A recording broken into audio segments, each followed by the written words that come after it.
Hello, welcome to NeuraI's 2020. I'm Giulio De Leo. I am a disease ecologist, professor of biology at Stanford University. I've dedicated the last 10 years of my career to discover novel ecological solutions to fight all disease that have been plaguing humanity for centuries and longer. Today, along with my collaborators, I'm going to show you how we're using machine learning to dramatically improve control of schistosomiasis, an insidious parasitic disease of poverty, which is endemic in South America, Africa, and Asia. In the next 20-25 minutes or so, we're gonna basically tell you what schistosomiasis is, what are the type of fieldwork challenges for improving schistosomiasis control, how we've been using convolutional neural network for snails and parasites identification, how we are deploying these online for larger use, how we're using convolutional neural networks to identify transmission hotspot for schistosomiasis, and finally the conclusions. And of course, we're looking forward to the live question and answer sessions with you.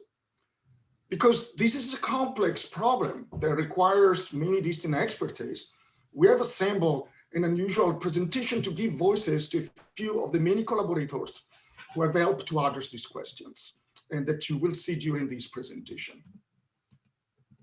So schistosomiasis is one of the most important of the so-called neglected tropical disease. It is neglected because it hasn't received the same level of attention and fundings of, for instance, malaria, tuberculosis, or HIV infection. And yet 800 million people from 74 countries are at risk of acquiring schistosomiasis as they live in tropical or subtropical regions where the disease is endemic. 240 million people are infected today. The vast majority are children.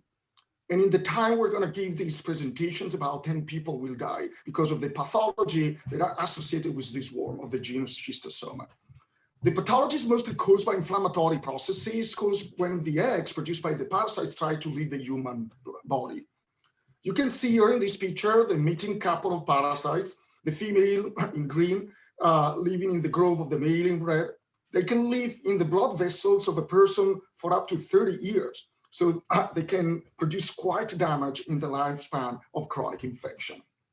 Now, there are two things that are important to understand for this disease. This is a disease with a complex life cycle, which has two obligate hosts, the so-called definitive host, which is the human, and an intermediate invertebrate host, a very specific set of freshwater snails. Also, this disease is a waterborne disease, which means that you can acquire schistosomiasis only by stepping into waters contaminated with the parasites. And let me show you how the cycle works. The worm eggs are released by infected person with the urine or feces and make their way into the freshwater environment where they penetrate particular aquatic snails and reproduce inside the snail's tissue. After some time, the baby parasite emerge from snails and swim as free living stages in the water until they penetrate our skin and start this cycle over again. So this disease occurs wherever there is a combination of tropical climate, of suitable freshwater habitat for the snails, and the presence of people, of course, typically living in subsistence economy, whose only access to water is basically by stepping into rivers, lakes, ponds that might be contaminated with schistosoma parasites. Although we have a pretty effective drug to remove schistosoma parasites from the blood vessels of infected people, this drug does not do anything to remove the environmental reservoir of the parasites, does not do anything to basically target the snails, nor to prevent infection. So after treatment, kids who go back to the contaminated water get infected over again, like on a treadmill. But we also show that disease control improved dramatically when treatment of potentially infected kids is coupled with environmental control of the disease. And for this to be effective, it is essential to basically do two things. The first one, to be able to identify freshwater snails and parasites of medical importance in the potential transmission sites. And the second thing is to understand where the transmission hotspots are. Well, how we do this exactly, this is going to be shown by Andy Chamberlain in the next few minutes. Hi, so my name's Andy Chamberlain, and I'm project manager for the Senegal study, where my role has been fieldwork, data collection, and remote sensing analyses. So for the past 4 years, I've been leading field research teams to Senegal, where we've been studying the ecology of freshwater snails that are responsible for transmitting schistosomiasis. Here's an overview of the region. We've been working in over 30 sites located along the Senegal River and regional tributaries, as well as the shallow, large inland lake, the Lac de Guerre, which is the largest reservoir of freshwater in Senegal. Our work consists of exhaustively sampling snails from various habitats in this region. This work is difficult and exhausting, and we have to wear heavy protective clothing to keep us safe from the parasites. But now, after all this work, we finally have a solid understanding of snail and parasite ecology. Every snail we collect is brought back to the lab for measurement, identification, photographing, and dissection for parasites. In the lower basin of the Senegal River, there are 9 species of freshwater snails, but only half of them carry schisto. So here's some snails on the left, and here's some parasites on the right. Identification of these creatures can be difficult, and since only a small minority of these animals carry schisto, accurate identification is critical for assessing risk.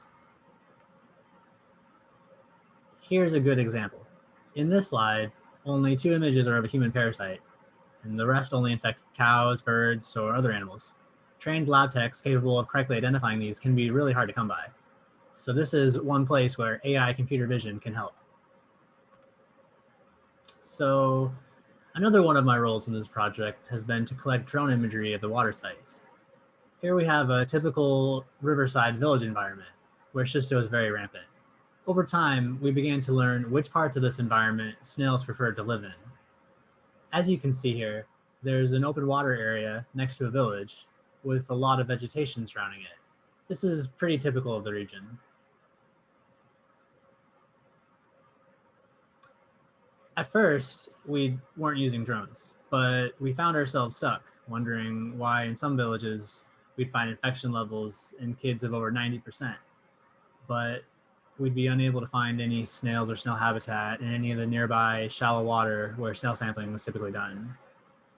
Curiosity towards this problem led us to start using drones, which was a big eye-opener and an exciting new direction for the team.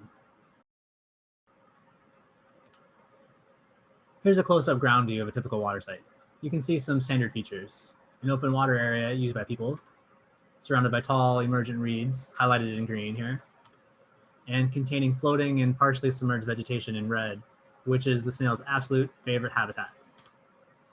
While we can readily detect and measure these vegetation features in high-definition drone imagery, satellite imagery is coarser and harder to classify, but we can use the available drone imagery as ground truth data to train an algorithm for classifying satellite imagery. This extrapolation to satellite imagery allows us to measure and analyze snail habitat across the entire region. So I'll end here on a few notes. In an area where there's a large diversity of different snail and parasite species, of which only a few are of medical importance for human health, identification is crucial, but can be lengthy and expensive. They are associated with certain types of aquatic vegetation that can be easily identified through aerial imagery. If you can see this type of vegetation in endemic villages' water access, then you know where people are at the greatest risk. And if after an endless number of hours, I can visually identify snails, parasites, and the various species of aquatic vegetation that are associated with disease transmission, can we use convolutional neural networks to make the process automatic? And with that, here's Krithi. Hi everyone, my name is Krithi, and in this section I will be discussing our first AI solution, image classification on freshwater snails and parasites. We had 2 CNN models here, one which worked for snails and one for parasites. The best model for snails, as I will explain shortly, is VGG16, and the best one for parasite accuracy was Inception ResNet v2. VGG16 pre-trained models essentially are 16-layer weight convolutional neural networks. From here on out, I'll be calling them CNNs, which use an architecture with very small convolutional filters, 3x3 filters. Inception v3 and pre-trained models were mainly developed by Google, and it's a hybrid CNN network combining the Inception architecture with residual connections. We tested and trained 7 selected computer vision algorithms with ImageNet pre-trained weights on our snail and parasite images via transfer learning. The network architecture established here has convolutional pooling layer pairs, max pooling, followed by a fully connected network. The CNN is trained end-to-end directly from image labels and raw pixels, with a selected group of networks for photographic images of snails and another separate network for the microscopic images of the parasites. We experimented several input images and adopted the training patches as a 128 by 128 pixel for input layers. The patch size was sufficient to cover the relevant structures and morphologies of the snails and the parasites. In each experiment, we first initialized the weights with the pre-trained network on an ImageNet dataset, then froze the bottom of the network, and then proceeded to train the top of the selected CNNs. The fully connected layers were composed of rectified linear units, ReLU activation function, to avoid the vanishing gradients and to improve the training speed. The output layer was composed of 4 neurons for snail classification, corresponding to each of the 4 classes that are normalized with a softmax activation function. For the parasite classification task, 11 neurons were set up in the same manner. The model was then trained with 80% of the training set and validated on the remaining images. Note that the test set is randomly selected for each epoch, which is the measure of the number of times all of the training images are used once to update the network weights. They were initialized randomly, and an adaptive learning rate gradient descent backpropagation algorithm was used for weight update. Here, we selected categorical cross-entropy as a loss function in the model. And in these 2 classification tasks, the CNN outputs a probability distribution over 4 classes of snails and over 11 classes of the parasites, sensibly so. Since our dataset was rather small, comparing with recent studies using CNNs for image recognition tasks, we applied techniques of dropout, regularization, data augmentation to overcome overfitting of training data. And we implemented the CNN model with 7 selected networks in a Python environment with the Keras application package and Google's deep learning framework TensorFlow. In our training process, we tested 7 selected CNN models one by one and experimented on a set of hyperparameters for the learning algorithms, including image input size, training epoch, batch size, dropout rate, and learning rate, utilizing these parameters to obtain a final accuracy after every run. We conducted a grid search hyperparameter tuning to obtain the optimal set of parameters whose values are used to control the learning process. Some of the model parameters were codependent or dependent on one another. For instance, if the learning rate was too low, the number of epochs could affect the accuracy percentages. So we made certain to test all codependent variables and relationships. We evaluated our CNN model's performance with the metrics of accuracy, sensitivity, specificity, and an F1 score on the validation set. With the optimized CNN architecture and the hyperparameters, we obtained a 99.6% accuracy with VGG16, which was a proportion of correct classifications, either true positive or true negative, for the 4 snail genera and 91.21% accuracy with Inception ResNet v2 for the 11 parasite morphospecies. The optimized dropout rates for the convolutional layer for the snail dataset was 0.6, and for the parasite dataset was 0.45. For the parasite set, we ran a second analysis with only 3 classes of parasites relevant to map risk for schistosomiasis transmission. For the parasite set, we ran a second analysis with only 3 classes of parasites relevant to map risk for schistosomiasis transmission.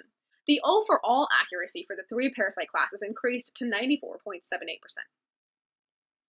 To validate our deep learning approach, we compared the direct performance of the CNN to 8 trematode parasitology experts. Although the CNN, as we see here, showed superior performance on the classification task in this controlled setting, we acknowledge contrasting the precision of this AI algorithm with the performance of experienced parasitologists can be an unfair game. There is an obvious difference between quickly parsing snails or parasites photos on a laptop between other demanding tasks versus carefully looking at snails and parasites from different angles and perspectives with a good microscope while focused exclusively on this task in the laboratory. The simple test we did in this study could not replicate the ideal process in the laboratory or field, but we aim to show that the precision of our deep learning model is remarkable, especially in the light of a limited dataset. Our current application is not ready for deployment in the field for large-scale environmental surveillance studies. However, it represents as such a proof of concept with potential application of computer vision for the identification of snails and parasites of medical importance. We have begun developing a proof of concept for this technology to be applied in resource-poor settings, where schistosomiasis is endemic, and where identification of hotspots of transmission is needed to target interventions. Hey everyone, I'm Paul Van Eck and I'm with the Cognitive Open Tech group at IBM. So you've just learned about the various types of models that were made to help combat schistosomiasis. So now let's talk about the deployment aspect. As you've seen, a lot of the data collected were from places like Senegal, Africa, in remote regions where internet connectivity might be sparse or simply non-existent. So ideally, the researchers need an app that will both function offline and also be portable, working on a variety of mobile devices. So this is where Tensorflow Js is helpful. With Tensorflow Js, we were able to quickly and easily deploy the model in a way that satisfies these constraints.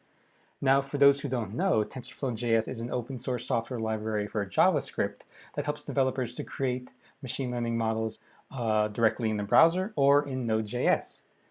You can take models built and trained in Python TensorFlow and convert them to a web-friendly format for running in JavaScript.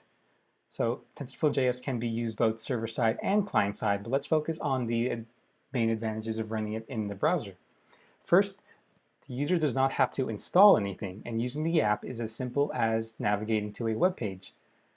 Second, the model is run locally, which can help to ensure user privacy, as data never leaves the device, and data that doesn't have to go to a cloud or to some external server.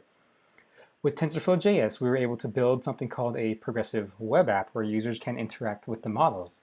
So the general flow for the app is like this. Starting with the Keras pre-trained snail and parasite models, we converted these to the TensorFlow JS format. We then built a progressive web app and integrated the models using the TensorFlow JS APIs. So in use, a user launches a web page on the browser, generally on a phone. The web page content and TFJS model files are downloaded from the web. Then the content is stored locally using the browser cache and IndexedDB storage. The user then takes a new photo with the device camera or selects an existing local image. The image is sent through the model for inference and the top predictions are shown. Since the web page and models are cached, the app will continue to work after initial loading, even if there is no internet connection afterward. We do publish a code pattern on the IBM developer website that kind of explains how to do all this with example code, so be sure to check it out. Now, to go into a bit more depth, let's go over some implementation details. As mentioned, we do want to be able to operate in an environment where there may be no internet. We could have made native mobile apps using TensorFlow Lite, but that requires iOS and Android development skills, which some teams might not necessarily have.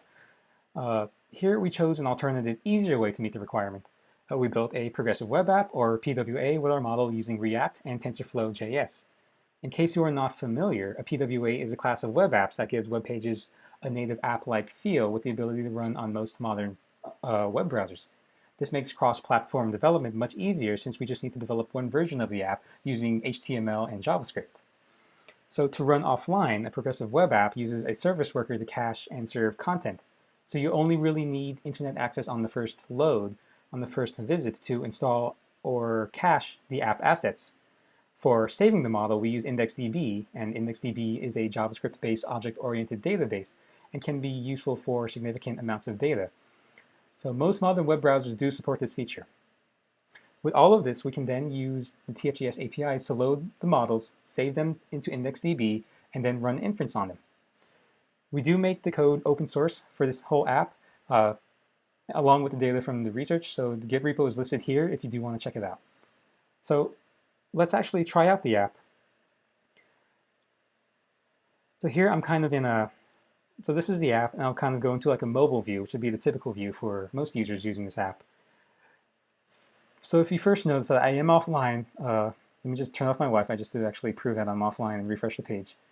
So this was preloaded, pre-cached, everything's cached into the browser. I can choose to classify a parasite or snail, and I'll choose this, to classify a parasite. So what this is doing now is loading the model from the IndexedDB storage, and here I can choose to take a photo with the webcam, or select a local image. I will go ahead and just select a local image file. So let's browse. Let's say we have a nice human schistoparasite image. Let's pick one that looks okay. And so hopefully this should be able to classify this as the human schistoparasite, which it accurately does. And so you can see how this can be very useful for being out in the field if you want to classify a snail or a parasite. And so with that, that's it for the deployment. I thank you very much for listening, and I'll pass it on. Hi everyone, I'm Zach. I will be walking you through the steps to build the second machine learning solution to automatically identify snail habitat and aquatic vegetation associated with schistosomiasis on remote sensing images such as satellite and drone images. So different from what Curdy and Paul have done for a micro level to classify images of snails and parasites, here we zoom out a little bit and to build the tools to identify a schistosomiasis risk in a larger scale. So different from a typical image classification, here we implemented another computer vision task called semantic segmentation to outline the extent of snail habitat vegetations. In other words, we want the machine to do vegetation mapping for us. The machine learning model we chose is called UNet, and UNet has received a lot of interest for segmentation of biomedical images, but has been proven to be very efficient for pixel-wise classification of satellite imagery. Here is the UNet architecture on the slide. Consists of a contracting path to capture context of the input image, and there's a symmetric expanding path that enable precise localization, so like a U-shape. As for training image dataset, here we labeled 50 images. They are all 256 by 256 and have 8 multi-spectrum bands. And thanks to Digital Globe Foundation for providing these images to us, the images are called Worldview 2, taken in October 2016, which are about 1.5 meters per pixel resolution. To prepare a training set, we had undergrad student Lance working at our lab during the summer to make all the label masks. And he spent about a week to do it, and he also been involved in building the first version of the UNet model. So here we have 4 categories of labels masks. The most important target is this floating vegetation, which has been proven to be snail habitats and pose a high risk of schistosomiasis infection. If you are in the water or too close to them, there's a high chance you will get affected. They appear to be dark blue patches on the satellite imagery, like here. Another vegetation category is called emergent.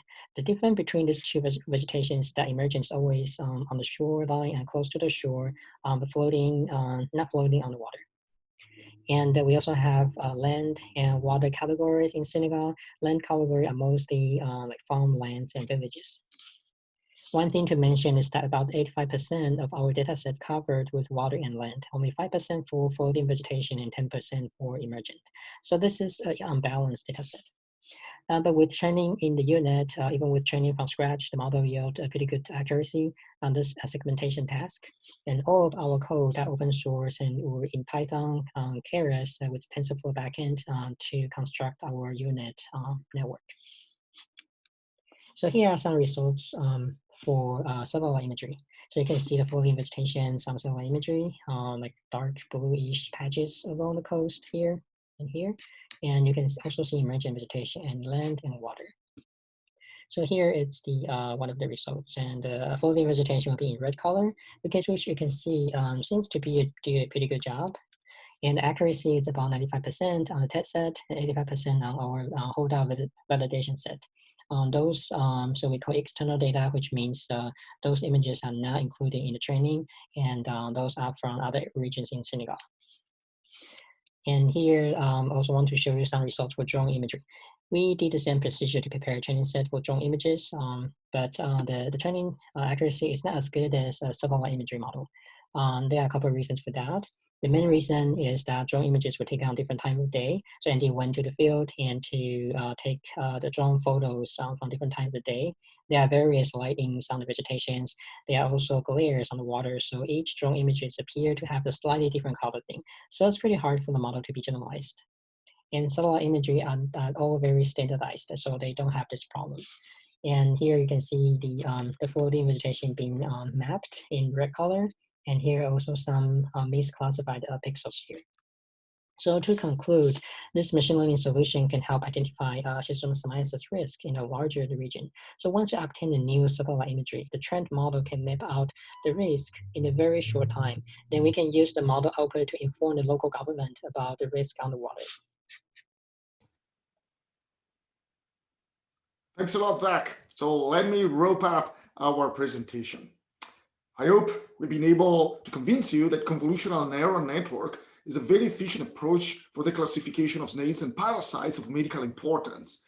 even in spite of the limited training datasets, basically the limited number of imagery of snails and parasites that we can reasonably gather, at least comparing to other areas of medicines, such as radiology, where computer vision has already shown, is power.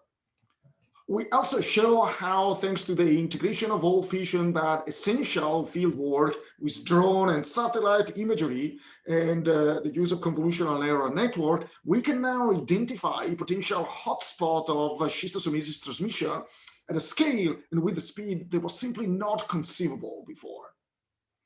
We're currently working to use this information to develop an epidemiological model describing disease dynamics on network of villages and towns in Senegal. And we want to fine-tune this model with big data, with the data deriving from both satellite imagery and also from telephone companies, so as to understand how people move, work that we're doing with our colleague from Politecnico di Milano in Italy.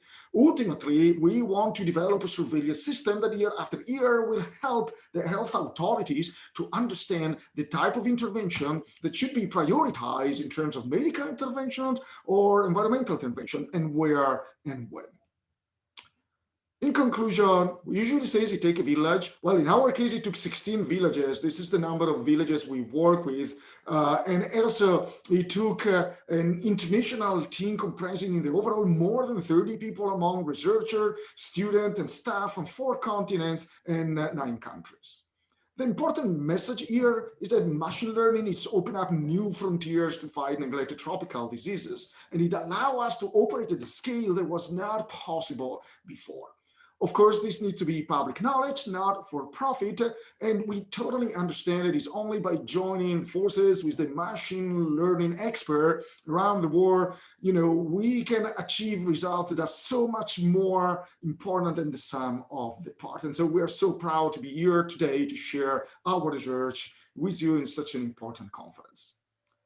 And last but not least, in conclusion, if you want to know more about how our research is doing, please write me at deleo@stanford.edu or check our website at ecohealthsolution.stanford.edu. And if you have a little bit of time, there is a beautiful 11-minute documentary that the California Academy of Science has done about some specific aspect of our research. And you can find it on biographics.com or just Google protected by prawns, and you will be directed there.